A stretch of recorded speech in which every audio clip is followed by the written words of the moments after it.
पूरी तरीके से अपन मॉक टेस्ट में 50,000 क्वेश्चंस की सीरीज को स्टार्ट करेंगे, ठीक है ना। तो पहला मॉक टेस्ट हो चुका है, ये दूसरा मॉक टेस्ट है। और याद रखना ये भी आपका शून्य से शिखर की बात करेगा। आपने तैयारी थोड़ी सी भी की है तो भी आपके लिए यह मॉक टेस्ट बहुत बेहतरीन साबित होगा, क्योंकि क्वेश्चन यहां पर अगर आज गलत करते हो तो कोई बात नहीं, एग्जाम में गलत नहीं होने चाहिए। चलिए देखते हैं 50 क्वेश्चन में कितना दम है आपके अंदर सामान्य ज्ञान ज्योग्राफी का। पहला क्वेश्चन बिना रुके, जब सूर्य से पृथ्वी की दूरी अधिकतम होती है तो इसे कहा जाता है। दोस्तों याद रखना है कि ऐसे क्वेश्चन दो पूछे जाते हैं। पहला क्वेश्चन तो ये पूछा जाता है कि पृथ्वी से जब दूरी अधिकतम हो, और दूसरा कि जब पृथ्वी से दूरी न्यूनतम हो। तो ध्यान देना है, ट्रिक से मैं बताऊंगा और ट्रिक कभी भी भूलेंगे नहीं आप। देखिए अपसौर और उपसौर में आप परेशान रहते हैं, तो इस क्वेश्चन का जो राइट आंसर जाएगा वो ऑप्शन नंबर ए जाएगा। क्यों जाएगा? देखिए ये कोई है सूर्य, ये सूर्य है, और यहां पर क्या है दोस्तों, यहां पर ये पृथ्वी है, ठीक है। और सूर्य से जब दूरी ज्यादा होगी तो हम उसको अपसौर कहेंगे। क्या अपसौर में दोस्तों अप निकल रहा है, और अप का मतलब यूपी, अप अप है ना, अप माने ऊपर होता है ना।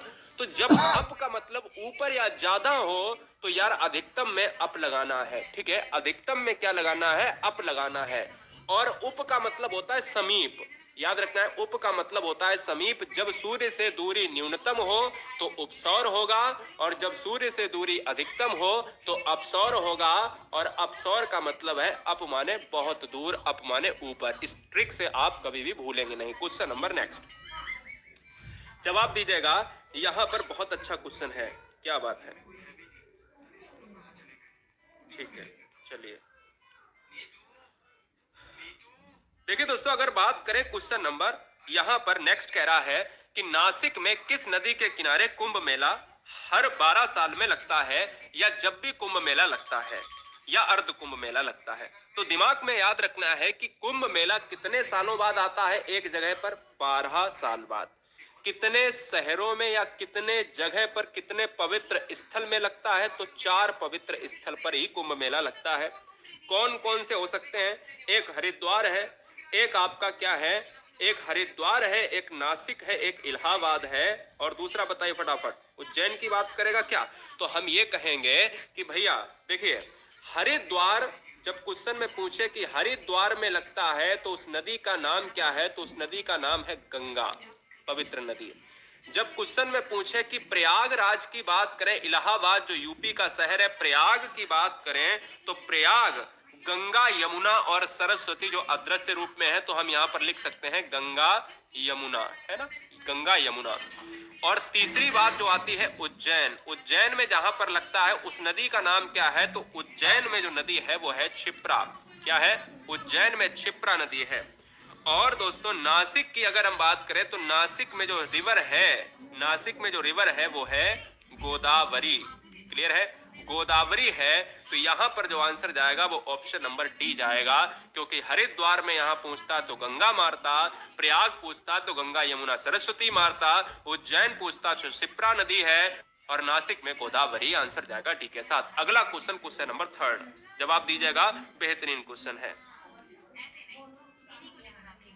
ठीक है। चलिए एक बार सभी बच्चे शेयर कर देंगे, गुरुजी वर्ड एग्जाम स्टडी ज्योग्राफी रफ्तार वीडियो को देख रहे हैं। विश्व का सबसे बड़ा बांध का नाम क्या है? विश्व का सबसे बड़ा बांध कौन सा होगा?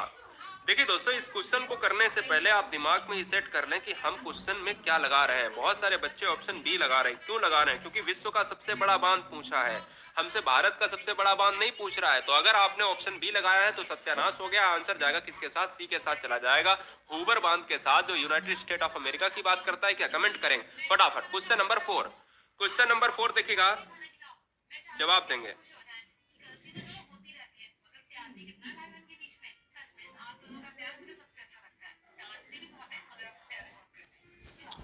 क्वेश्चन नंबर 4 की बात करें, आप कहोगे कि सर ओजोन, ओजोन छिद्र है, ओजोन छिद्र है, यह कहां पर स्थित है? ओजोन छिद्र है, यह कहां पर स्थित है? सभी का स्वागत है, सभी को प्रणाम, सभी को आदाब, सत श्री अकाल। तो इस क्वेश्चन का जो राइट आंसर जाएगा वो अंटार्कटिका के ऊपर होगा, और अंटार्कटिका के ऊपर ऑप्शन जाएगा बी के साथ। ओजोन से मैंने कई बार आपको डिटेल बताई है कि ओजोन का फार्मूला O3 होता है। ओजोन दिवस हम कब मनाते हैं, जल्दी से कमेंट करिएगा को ओजोन दिवस क्या 16 सितंबर को मनाते हैं। ओजोन परत को मापने के लिए हम डाप्सन का प्रयोग करते हैं, डाप्सन इकाई, और ओजोन परत जो होती है वो समताप मंडल में पाई जाती है। अगला क्वेश्चन लेंगे, क्वेश्चन नंबर 5। निम्नलिखित में से कौन सी नदी मकर रेखा को 2 बार काटती है, यानी 2 बार गुजरने वाली मकर रेखा से कौन सी रिवर गुजरती, बताइए, जल्दी से जवाब दीजिएगा। बहुत बढ़िया, फटाफट आंसर करिएगा, ब्लॉक खींचेगा।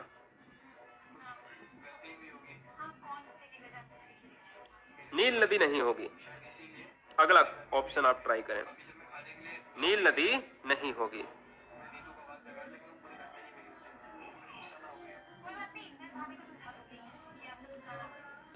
तो इस क्वेश्चन का जवाब चला जाएगा कि निम्नलिखित में से कौन सी नदी मकर रेखा की बात कर रहा है। देखिए, एक होती है कर्क रेखा होती है, तो कर्क रेखा ऊपर है और यहाँ पर है विषुवत रेखा और नीचे है मकर रेखा, ठीक है। और मकर रेखा की अगर हम बात करें, कोई नदी ऐसे जाती है और ऐसे कर जाती है, ये क्या हो जाएगी, ये 2 बार काटने की बात करेगा। लेकिन यहाँ पर जो राइट आंसर जाएगा वो लिम्पोपो नदी हो जाएगी। और इस क्वेश्चन में एक और क्वेश्चन पूछा जाता है कि लिम्पोपो नदी कहाँ की प्रमुख नदी है, तो यह अफ्रीकन नदी है, अफ्रीका।